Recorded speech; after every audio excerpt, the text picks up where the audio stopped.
So we've been working with choropleth maps, and that is when we're looking at polygons that represent an area, and within that area we are some feature um, using color usually. So we've got these polygons that are colored next to one another. That's a choropleth map.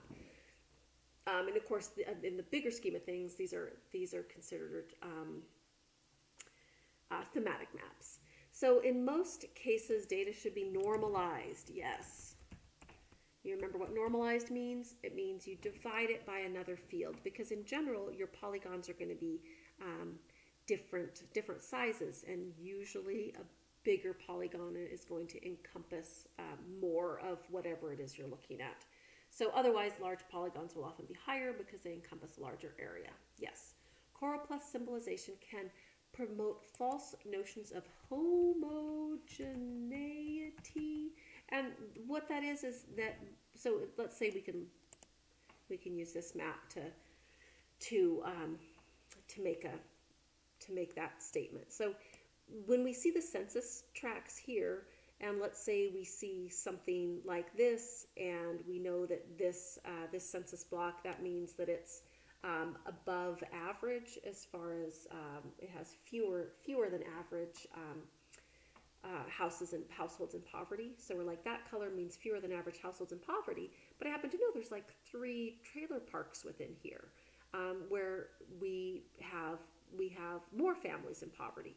So, but because they're all encompassed within one one census block, we take it as, oh well, everyone living in there is poorer, but in fact we're going to have some wealthy households. Or we look at, or sorry, richer. You're also going to have some poor households. Or you can look in here, and this is kind of west. I'd actually probably need to get more detail to see what's under here. Okay, so here's the river, and there's housing developments like River Run in here, and those are swanky. But at the same time, we still have a higher number of households that are in poverty. So the idea is that life is more complicated than the simple picture you put on a map. The simple picture you put on a map kind of helps us get our head around things and understand some things, but it's not a direct reflection of absolute reality. And because there's homogeneity versus heterogeneity. Heterogeneity means there's a lot of difference, and within each of these census tracts, there is a lot of difference. And anyone who really knows Spokane, and as a city, we are somewhat unique in that, man, like our neighborhoods are really mixed. You can go from one street to the next and have a big difference. And so the point I'm trying to make is that choropleth symbolization can promote false notions of sameness or homogeneity inside zones, when in fact, the census tract boundaries are just a relatively arbitrary boundary put on the ground. But real phenomena generally don't have sharp or defined edges. Like poverty is kind of like, it can be just very localized, or it can bleed out a little bit, right? It just kind of depends on housing prices and what's available in an area, and where people are living who are unhoused, and so there's lots of stuff like that, right? We're watching out for those, and just in our understanding when we look at choropleth maps. So both as a map maker and as a map viewer, be aware of these things, okay? Like things are more complex, but we simplify them to try to digest them, right? Because our brains can only take so much. But this is some things to keep in mind. So now, let's kind of go to the big picture view on symbols, and let's talk about some guidelines. So guidelines you should keep in mind as you develop symbols for your map. People can't differentiate among more than about 5 to 7 categories, okay? Intuitive symbols. Intuitive symbols help viewers. For example, your water should always be blue unless you have some very, very good reason. I'm going to say always. Your water should always be blue. Forest land, if you're representing something as forest land, it should probably be green. Fire stations, they probably do well if they're red. So your symbols are going to help your viewers, and in the clearest maps, the viewer won't even have to go to the legend, right? They're going to be able to look at your map, and even before they go to the legend, some things are going to be apparent to them. Ice is going to be white, blue, or white. Water's blue. So you keep your symbols intuitive as much as you can. Red on green can be tough for colorblind folks, and in fact, I have absolutely had colorblind folks in my class. About 8% of men are colorblind. And that the reason it's men is that color blindness, for the most part, is a Y chromosome linked trait. So if you've got a Y chromosome, you've got an 8% chance of being colorblind, which is a pain if you want to be a fish and game officer, because like with all the fish identification you need to do, that could actually be a problem. My dad was disqualified because of color blindness. Trivia. Let's see. Something of points must be avoided. What did I want to say there? Blobs of points. Yeah. When points blend into one another or overlap, think of a different way to symbolize it. So if your points are blending into each other or overlapping each other, you need to think of a different way, different types of symbols, a different way to symbolize your data. And then what improves clarity? More contrast. So the contrast can be one of my tricks that I kind of like to use to get contrast is to make most of the things on the map kind of a grayscale or grayed out, and the thing that you want the viewer to focus on, put that in color. So that's something you can do, grayscale, and then something with contrast. So it's that contrast that's going to make things clear. Another way you can get contrast is when you're dealing with like the graduated symbols. The small needs to be really small and the large needs to be big. And so you need more contrast when you're working with symbols versus working with colors. You can use different color families like warm versus cool to get contrast. And you can work with saturation, so you can have like a really pale pastels versus like some rich tones. That can also give you contrast. So more contrast improves clarity. There's some guidelines. Then I referenced the symbolization checklist in some of our assignments, and I think it's a great thing to have in front of you and go through before you finalize your map. And that is kind of ask yourself some questions. So if you've got point data, do the points overlap or form globs or blobs at the scale you're going to output your map? If color is used to differentiate, are those colors easy to tell apart? Do like features group together? Does color or shape create grouping? For example, if we were doing a layer of fire hydrants, right, we would want our similar features, like let's say we were doing fire hydrants and we were doing them, symbolizing them based on the year that they were last inspected, so that we can kind of get a feeling for how our inspection routine is going. You would want fire hydrants that were in years close to each other to be colors that were similar to each other, years that were different to be farther away. Okay. So lines, if you use dashed lines, can you follow those?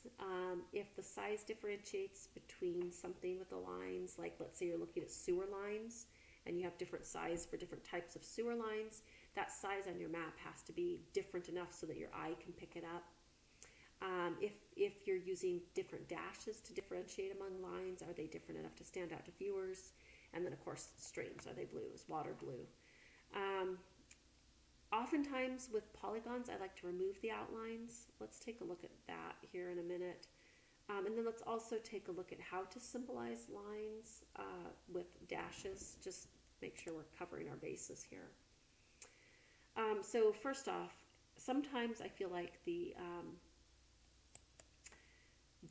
outlines on a polygon get, they make things kind of busy. We can get rid of those by, in this case, I need to format all symbols, and I'm just going to get rid of the outline color. I'm going to apply that, and I'm going to go back here, and now you can see that we just get a different look on the map, okay, when we get rid of the outline. All right, so that's something to think about. If you feel like the outlines are making things too busy or interfering with labels or something like that, you want to get rid of those. So I did want to show you, and I just, as I did this, I realized, oh, we haven't actually shown you how to symbolize a line, because we just have one line on here and it's this one. So let me right click and we're going to go to this line. So I just went to the SCC close-up where we did a bunch of our we practiced bringing data onto a map. And I'm going to go there and I'm going to zoom to layer on my activity. That was that, there we go, zoom to layer. That was that trip into the eagle caps. And so there's my layer. I'm going to go ahead and hit the arrow so I see that. And I'm going to click on it to pull up symbology for that layer. And so what we've got here is right now it's just a purple line. I can go into the gallery. This is probably the easiest way to get a dashed line, and I can use one of their pre-made dashed ones here, right? And then if I go to the properties of that line, I can change the color. So you've got pre-made dashed lines. If I wanted to make this red, I could do that. And then I can go into my dashes here. So just let me follow along. This is kind of your default where you'll first go. When you want to change the way a dash looks, like the spaces between it, or if it's like a dot dot dash, you're going to go here to the layers, and here the dash effect. You can choose a type of dashed line. Sometimes I like, there's different ones. Sometimes like this one's kind of a fun one, and I can apply that. And so you can kind of see the effect that that has. Or you could just have a squared off dash, apply that one. So that's how you get a dashed line, and you can differentiate among different lines. Like, let's say this was the route I took and I wanted to map out a couple alternate routes. I could do them all in red and then just change and have one be dashed and the others not.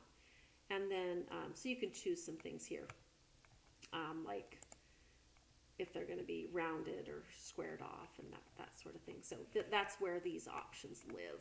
And a lot of GIS is just getting in and exploring and having a feeling for where you want to explore. So I just wanted to show you that before we get back to the PDF. All right, so that talks a little bit about the lines there and how to get a dashed line. Polygons. Can you see what you need to behind the polygon? I think I kind of hit that dead horse already a little bit. I think I emphasized that already. And then, is your fill consistent with the map focus? Let me show you something that wouldn't be consistent. So if I go to my my wolf packs here, right? So I just changed maps, went to my wolf packs, and I went to the symbolization here, symbology, and I went into like this symbol here. I double clicked on it here, and I was like, okay, rather than a solid fill, I was going to get it like a picture fill. And here I'm going to apply that, right? I'm just putting craziness in it. And especially if this was a map that had other things on it, I could get too busy too fast. So that's what I mean by your fill, or rather than a picture fill, maybe I'll do a hatched fill. And it just, you start to get some busyness. And so you have to decide, you know, how busy do I want the map to be? Where do I want my viewers' eyes to go? When things if you have too much going on that's crazy, it's going to overwhelm your reader. They're not going to be able to digest that information. And I think especially as students, you guys understand that, because you know when you're in class and too much information is coming your way, you get overwhelmed. Or if you're trying to read a textbook and it's just the pictures are all over the place. Usually textbooks are pretty good, right? But if you know when you're seeing something that just is too visually exciting, and it draws your attention in too many directions. So I think a good idea is keep it simple.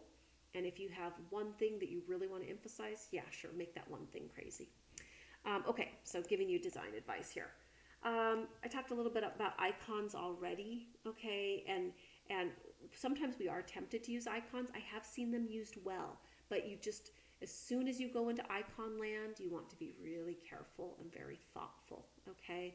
And so here's some questions to help you when you're dealing with icons, all right? In our next recording, we're going to jump into labels, and that should be the last one for this section. So I'm going to close us out for now.